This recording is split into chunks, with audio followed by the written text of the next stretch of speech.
नमस्कार। Hindi dictation YouTube channel पर आप सभी का स्वागत है। डिक्टेशन आज का बहुत ज़ोरदार है, तो तैयारी एकदम ज़ोरदार रखिए।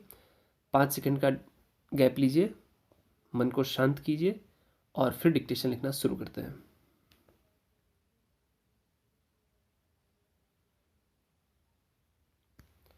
वाजिद अली शाह का समय था। लखनऊ विलासिता के रंग में डूबा हुआ था।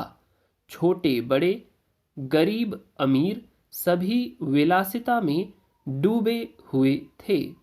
कोई नृत्य और गान की मजलिस सजाता था तो कोई अफीम की पीनक ही में मजे लेता था।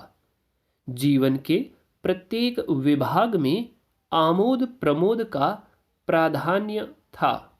शासन विभाग में, साहित्य क्षेत्र में, सामाजिक व्यवस्था में, कला कौशल में, उद्योग धंधों में, आहार व्यवहार में सर्वत्र विलासिता व्याप्त हो रही थी। राज कर्मचारी विषय वासना में, कविगण प्रेम और विरह के वर्णन में, कारीगर कलाबत्तू और चिकन बनाने में, व्यवसायी सुरमे, इत्र, मिस्त्री और उबटन का रोजगार करने में लिप्त थे। सभी की आंखों में विलासिता का मद छाया हुआ था। संसार में क्या हो रहा है इसकी किसी को खबर न थी। बटेर लड़ रहे हैं, तीतरों की लड़ाई के लिए पाली बदी जा रही है। कहीं चौसर बिछी हुई है, पौ 12 का शोर मचा हुआ है। कहीं शतरंज का घोर संग्राम छिड़ा हुआ है। राजा से लेकर रंक तक इसी धुन में मस्त थे। यहाँ तक कि फकीरों को पैसे मिलते तो वे रोटियां न लेकर अफीम खाते या मादक पीते। शतरंज, ताश, गंजीफा खेलने से बुद्धि तीव्र होती है, विचार शक्ति का विकास होता है, पेचीदा मसलों को सुलझाने की आदत पड़ती है। ये दलीलें जोरों के साथ पेश की जाती थी। इस संप्रदाय के लोगों से दुनिया अब भी खाली नहीं है। इसलिए अगर मिर्ज़ा सज्जाद अली और मीर रोशन अली अपना अधिकांश समय बुद्धि तीव्र करने में व्यतीत करते थे तो किसी विचारशील पुरुष को क्या आपत्ति हो सकती थी।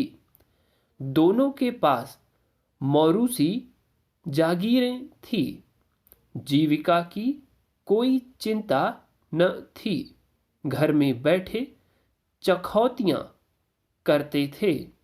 आखिर और करते ही क्या। प्रातःकाल दोनों मित्र नाश्ता करके बिसात बिछाकर बैठ जाते, मुहरे सज जाते और लड़ाई के दांव पेच होने लगते। फिर खबर न होती थी कि कब दोपहर हुई, कब तीसरा पहर, कब शाम। घर के भीतर से बार बार बुलावा आता कि खाना तैयार है।